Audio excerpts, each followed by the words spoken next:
Bismillahirrahmanirrahim. Selamat datang dengan Cahya di Madkur Channel. Kali ini kita akan memberikan tutorial terkait dengan analisa struktur dengan menggunakan Sans Pro versi 497. Baik, ini gedung yang akan kita atau bangunan yang akan kita analisa. Seperti tampak pada soal ini, tingginya 4 meter, antar lantai 4 meter, kemudian menggunakan betonnya adalah K250 untuk bangunan kantor. Dan kita lihat sekarang bahwa ukuran ataupun dimensi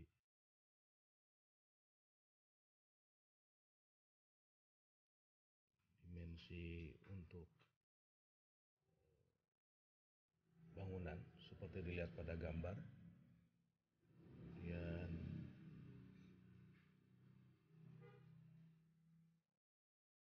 ini kolom, dimensi kolom sudah tertulis dengan jelas.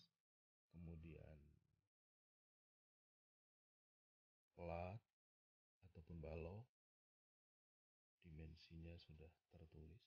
Kemudian lantai atas itu berupa lantai dak. Ya, ini akan kita analisa. Ini akan membentuk beton, kemudian lantai menggunakan bondek, pengatap dak, kemudian dindingnya menggunakan hem. Mencoba untuk didesain dengan menggunakan Sans Pro.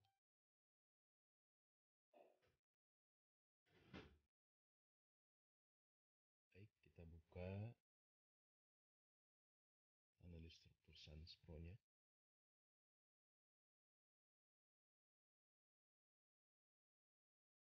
Nah, ini adalah jendelanya, di mana Sans Pro menggunakan Sans Pro versi 497.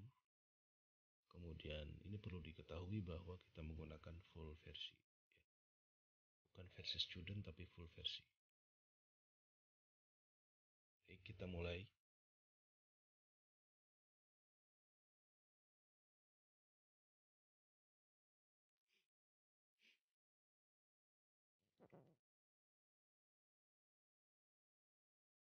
Kita buka jendela baru. Nah, kemudian di situ ada model name, silahkan itu ditulis sesuai dengan nama yang Anda akan desain, bangunan yang akan desain. Umpamanya kita masukkan struktur lantai 2 dalam kurung kantor. Saya akan desain untuk bangunan kantor. Kemudian silahkan di situ ada note for engineer. Silahkan data teknis yang perlu Anda catat, perlu Anda ingat, maka silahkan Anda tulis di note for engineer. Ini saya tulis untuk tulangan yang lebih kecil dari 13, maka FI-nya menggunakan 240. Sementara untuk tulangan yang lebih besar dari diameter 13, kita menggunakan FI-nya 390.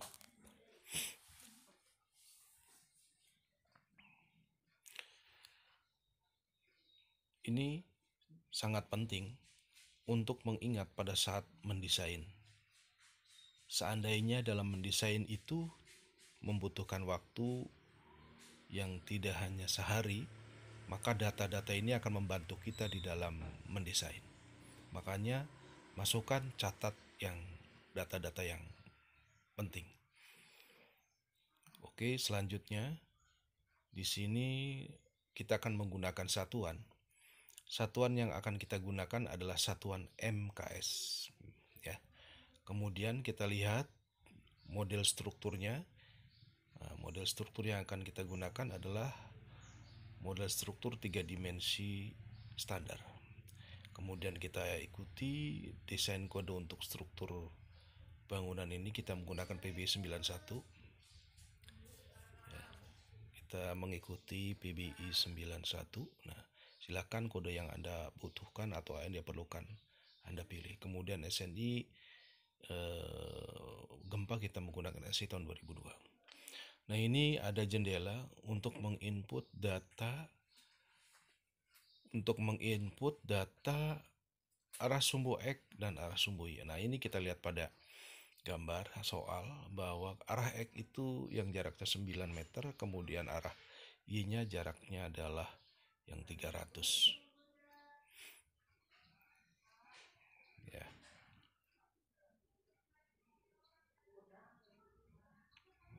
Kita input. Untuk menentukan jarak ini atau ukuran ini tergantung bagaimana seorang engineer bisa memasukkan inputnya untuk mempermudah di dalam menganalisa struktur. Bebas saja, silahkan.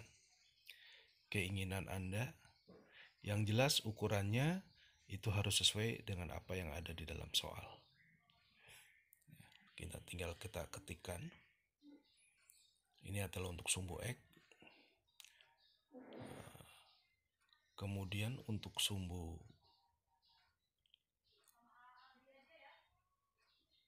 Y, kita masukkan juga. Perlu disampaikan bahwa nama simbol untuk X dan Y harus dibedakan ya. Kalau di sumbu X itu adalah A, B, C, D, sedangkan untuk X itu adalah 1, 2, 3, dan seterusnya. Nah, ini kita udah apply. Sudah masukkan. Ini kelebihan, mohon maaf. Tinggal kita hapus saja, kemudian di play akan ada keluar sumbu X berapa, sumbu Y berapa. Ya. Ini perlu dimasukkan ke dalam ringnya ya. Karena ini akan memperlihatkan nanti pada layar batasan-batasan sumbu X dan Y-nya. Kalau sudah di play, lanjut. Nah, ini ada satu tampilan untuk memperlihatkan tentang tutorial. Apakah perlu bantuan? Kalau memang perlu, ya kita oke. Kalau tidak, artinya kita akan mendesain sesuai keinginan kita. Nah, begitu kita klik oke, maka di sini akan keluar yang namanya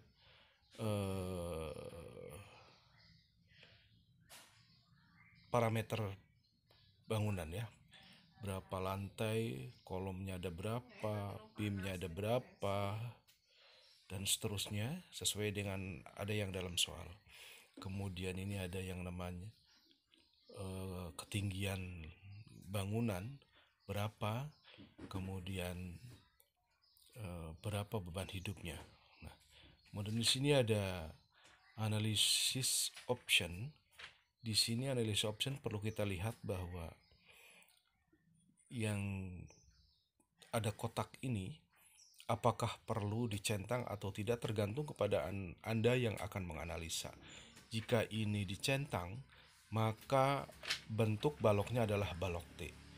Tetapi kalau tidak dicentang, maka baloknya adalah balok rectangular, di mana plat balok T-nya itu akan tercover semuanya ke dalam plat. Ya, jadi kita kosongkan saja. Tidak perlu kita centang. Oke. Klik oke. Nah, yang selanjutnya ini ada load case. Load case ini banyak sekali pilihannya ya. Biasanya kalau kita menggunakan LRFD ya. Kita sudah ini load case dan kombinasi sudah masuk. Kemudian kita oke dan masuk kepada story data. Nah, di sini ada data kolom 0 lantai floor 00, floor 11, floor 22. Nah, ini saya ganti dengan angka 2 pada floor 2. Ini tujuannya bukan apa-apa. Ini untuk lantai 1 sama lantai 2 kolomnya akan berbeda. Begitu juga dengan beam, saya rubah. Ini tujuannya untuk merubah. Lantai 1, lantai 2, dan lantai 3 akan berubah ya. Oke, sudah masuk. Langsung kepada kita masukkan material. Kita masukkan materialnya adalah K250. Tinggal klik saja, generate, kemudian kita pilih ke 250, sudah masuk di dalam kotak, dan kita oke. Nah, sekarang kita memasukkan dimensi yang akan kita gunakan di dalam bangunan yang akan kita rencanakan ini. Kita masukkan umpamanya tipenya adalah rek karena bentuknya adalah kotak. Nah, kemudian namanya kita ketik K1 3050. Kemudian kita masukkan angka-angkanya. Nah, ini 30 untuk B-nya, hanya 50. Kemudian bawahnya 30. Oke. Kalau sudah oke, tinggal di-apply, akan masuk. Kemudian di-add lagi untuk menambah material apa yang kita masukkan, dan seterusnya seperti itu.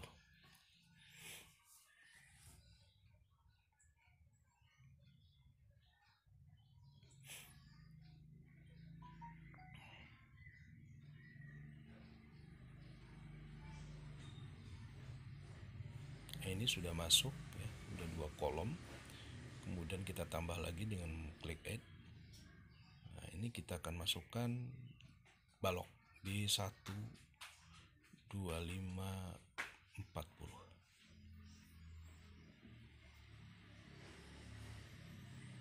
Kita tinggal ketikkan saja. Nah, ini akan menjadi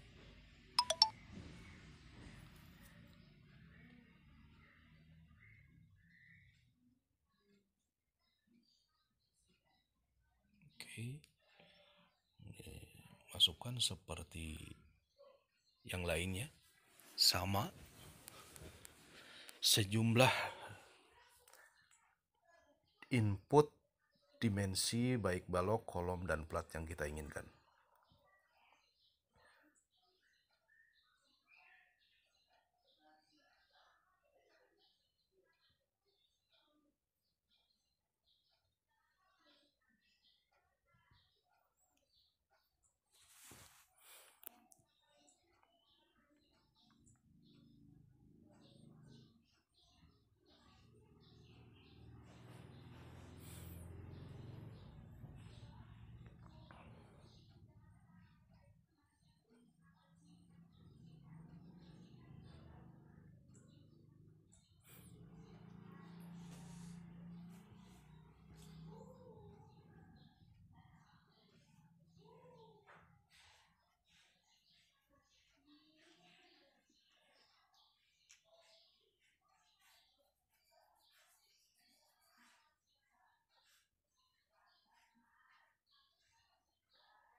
Nah, ini kita sudah memasukkan pelat, tapi tolong pada saat memasukkan dimensi pelat, tipenya itu bukan rek, tapi tipenya adalah thickness ya.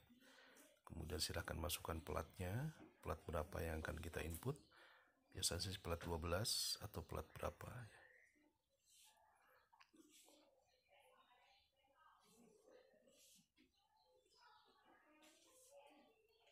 Ini mohon maaf, ini agak kelupaan, belum di-apply sehingga tidak terinput. Nah, ini kita masukkan plat ya. Tipenya adalah tipe thickness. Kemudian platnya adalah PL12. Nah, tinggal masukkan ukurannya.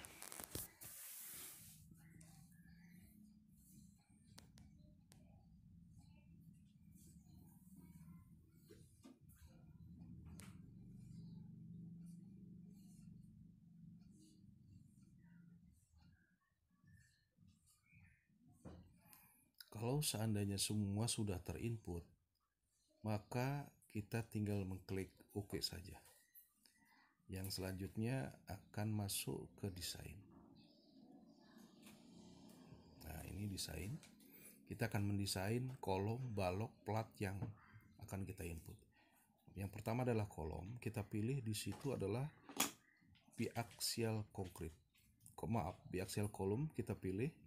Setelah dipilih akan keluar, kemudian copy dan ini. Dan selanjutnya kita harus mengecek dulu apakah bentuk dalam bentuk kolom, kemudian K-nya berapa harus disesuaikan ya.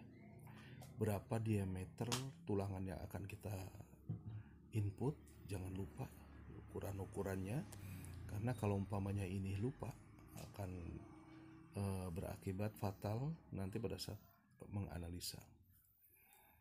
Oke, selanjutnya kita masih tetap kolom biaksial untuk K2. Kita pilih K2. Oke, sudah masuk karena dimensinya sama, maka itu dilanjutkan. Selanjutnya adalah untuk balok. Ya. Balok. Dan balok ini adalah kita lihat bahwa dimensi sudah sesuai, K-nya sudah sesuai, cuman ukuran tulangannya itu harus diganti, bukan 16 tapi 13. Oke. Dan seterusnya sampai terakhir kepada plat.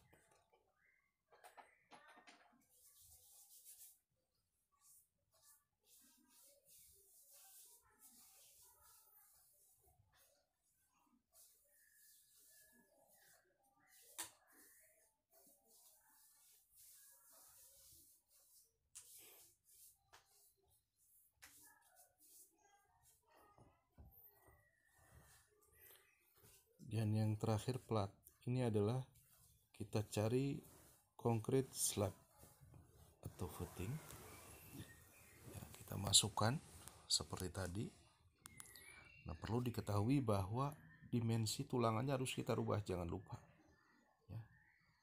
Dimensi tulangannya kita ambil umpamanya tulangan 10.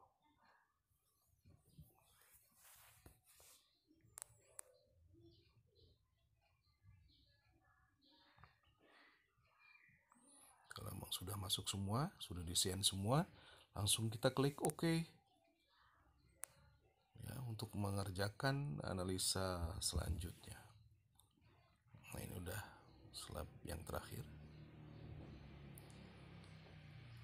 Nah, ini sudah masuk semua. Langsung kita klik OK. Nah, kemudian ini ada untuk mengenerate berapa jumlah material yang masuk di dalam yang akan kita analisa. Nah, ini ada kurang lebih sekitar 8. Nah, selanjutnya kita akan memasukkan story data ya, story data untuk plat 12 kita masukkan. Nah, ini beban hidup yang akan kita masukkan.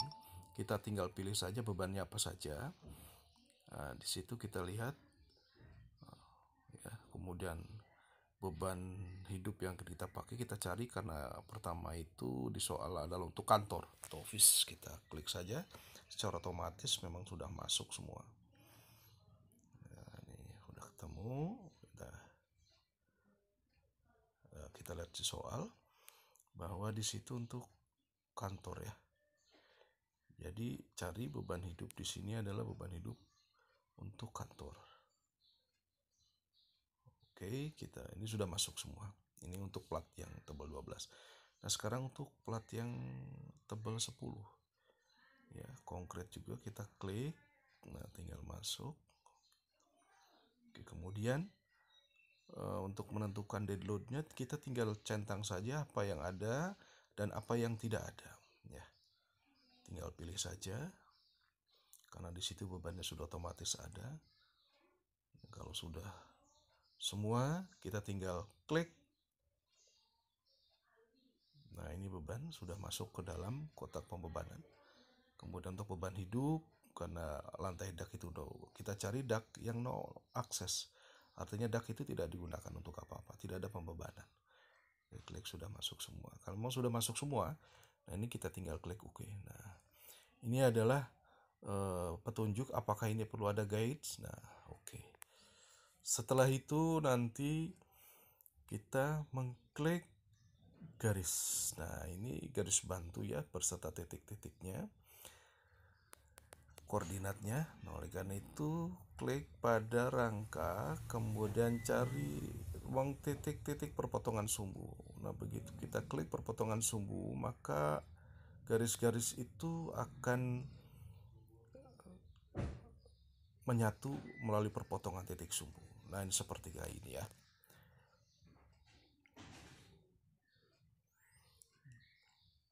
Nah, ini selanjutnya kita mencoba agar bangunan ini bisa kelihatan semua. Maka klik minimize. Oke. Nah, kemudian kita dipaskan ya sesuai dengan jendela yang ada pada layar komputer. Nah, ini titik-titiknya. Setelah itu kita akan memulai dengan menentukan tumpuan. Ya. Ingat, kalau pada tumpuan ini kita lihat bahwa floor-nya adalah floor 0. Jangan sampai nanti kita memasukkan padahal floor lantai 1. Ya. Ini floor-nya adalah floor 0. Kemudian kita klik, kita add, ya, di mana kolom itu akan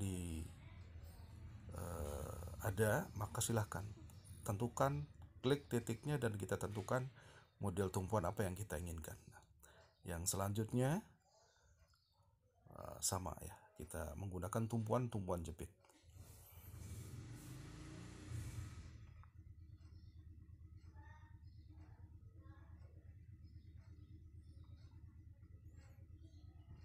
Nah, ini sudah terisi semua. Tumpuannya adalah tumpuan jepit. Yang selanjutnya nanti kita akan memasukkan kolom-kolom ya. Dimensi kolom sesuai yang ada pada soal. Tapi ingat bahwa letak kolom itu berada pada floor 1. Sehingga kita harus centang dulu, posisi harus ada pada floor 1. Oke. Ya, kita masukkan kolom ya, pada titik-titik yang tadi kita buat tumpuannya.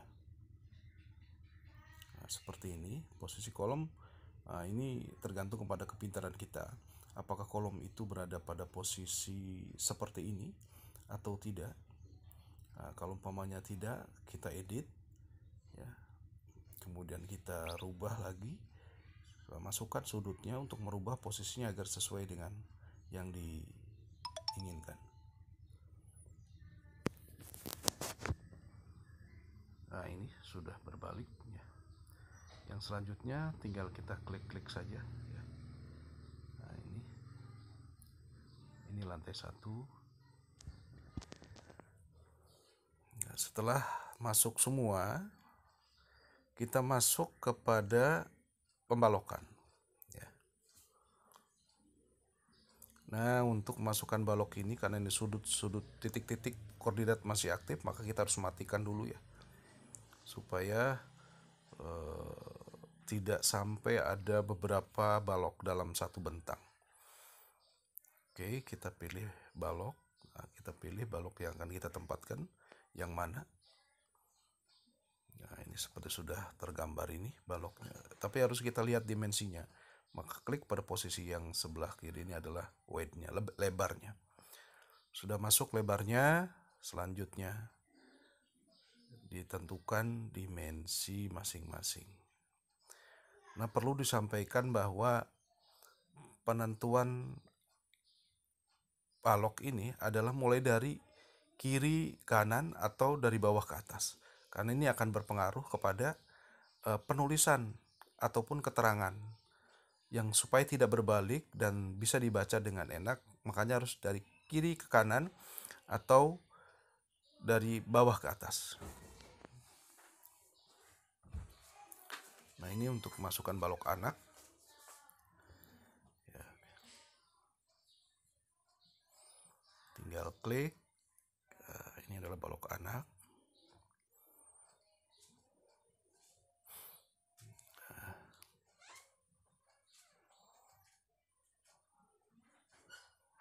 Oke, apakah perlu tambahan? Memang benar, ini adalah second balok, second beam. Oke. Nah, ini sudah semuanya terpasang untuk balok ya. Sudah sesuai dengan soal. Nah, yang selanjutnya nanti kita naik kepada kolom kedua, lantai kedua maksud kami. Nah, ini kita harus input juga. Yang pertama seperti biasa kolom. Nah, masih sama ya, kolomnya seperti yang lantai 1. Kita tinggal klik-klik saja sehingga itu sudah masuk semua ke dalam lantai 2. Selanjutnya juga balok. Nah, balok pada lantai 2 ini agak berbeda karena ukurannya adalah 20, yang lebih kecil dari balok lantai 1.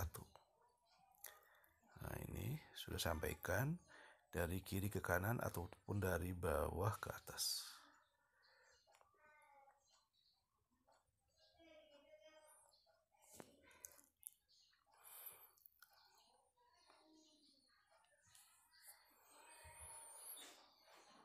Dia masukkan balok anak sama seperti pada lantai 1.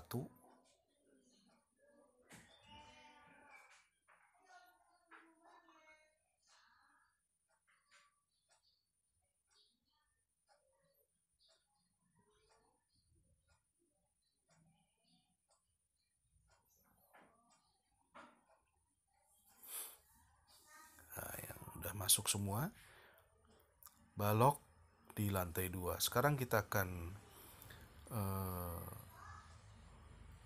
memasukkan plat ya. Kita mulai dari lantai, ini kita masukkan dulu tie beam ya. Tie beam sama seperti tadi. Nah, ini adalah balok tie beam.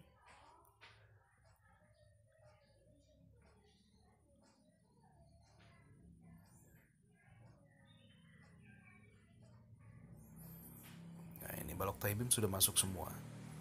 Lanjut kepada lantai 1 untuk memasukkan plat. Nah, ini plat. Nah, untuk menentukan plat ini dari yang panjang dulu, baru masuk ke yang pendek. Nah, supaya pola retaknya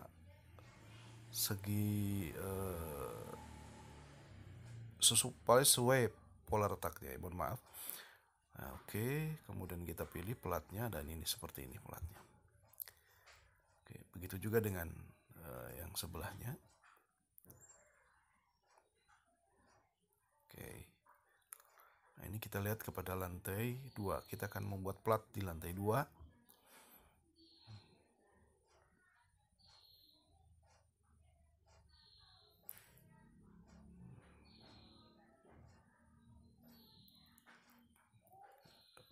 Oke, nah berbeda karena memang ini warna plat berbeda disebabkan karena pembebanannya yang berbeda.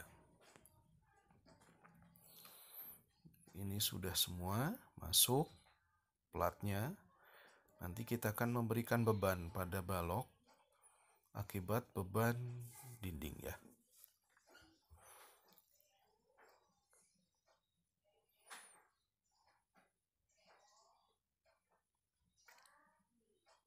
Ya, kalau kita pengen melihat bagaimana kondisi 3 dimensinya, ya kurang lebih begini. Nah, ini kita lihat bahwa plat sudah dimasukkan tapi kok belum tampak.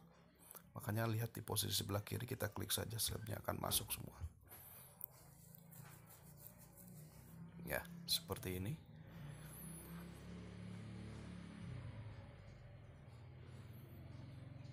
Ini sudah memasukkan semua platnya. Yang selanjutnya kita akan masukkan beban dinding ya. Oke, klik saja. Oke. Kemudian di lantai 2 juga beban dindingnya. Oke.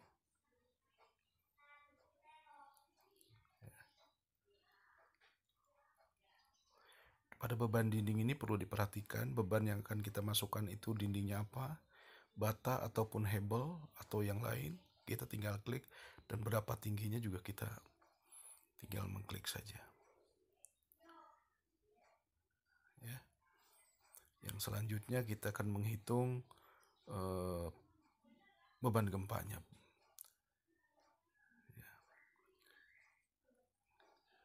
Nah, ini kita sudah menghitung pilih untuk di daerah mana, zonanya mana, tipe tanahnya itu tanah keras atau tanah lunak ya. Kita masukkan. Nah, setelah itu baru di F2 dan F4. F2 itu save dan F4 itu mengekspor data agar bisa dianalisa. Lanjut kemudian lakukan analisa dan ini sudah bisa, tidak ada masalah, aman. Nah, ini selanjutnya kita desain ya. Pilih konkret. Oke, start desain. Oke, nah setelah itu kita lihat bagaimana hasil desainnya. Nah, ini tulangannya sudah keluar semua, tulangan balok dan kolom sudah keluar semua ya. Ini, jadi ukurannya itu bisa dirubah supaya kecil atau supaya besar juga bisa kita rubah-rubah ya.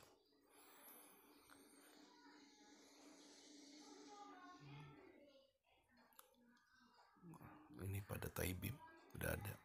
Sekarang kita ingin mengetahui lebih jelas tentang tulangan pada posisi vertikalnya ya. Ini sudah ada tuh tulangannya. Nah, sekarang kita ingin mengetahui bagaimana posisi penulangannya. Detail tulangannya seperti gambar ini yang sudah ada. Ya, ini merupakan satu tutorial, mudah-mudahan bermanfaat bagi para pemula. Jangan lupa subscribe dan bagikan kalau memang ini bermanfaat. Nanti akan ada tutorial-tutorial selanjutnya ya. Terima kasih. Assalamualaikum warahmatullahi wabarakatuh.